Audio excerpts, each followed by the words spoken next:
جواب دادم به سوالات ماینکرافتی شما قسمت 7. خب یه کامنت داریم که گفته چطوری کراسپو درست کنیم. بیا بریم بهت یاد بدم چطوری کراسپو درست کنی.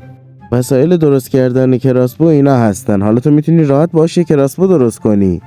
خب دومین کامنت اومده گفتی که یه مود خفن بنتن واسه ماینکرافت بدراک بیار. بیایید بریم یه مود خوب بهتون بگم که حتی اگه گوشیتون هم ضعیف باشه بتونید بازیش کنید.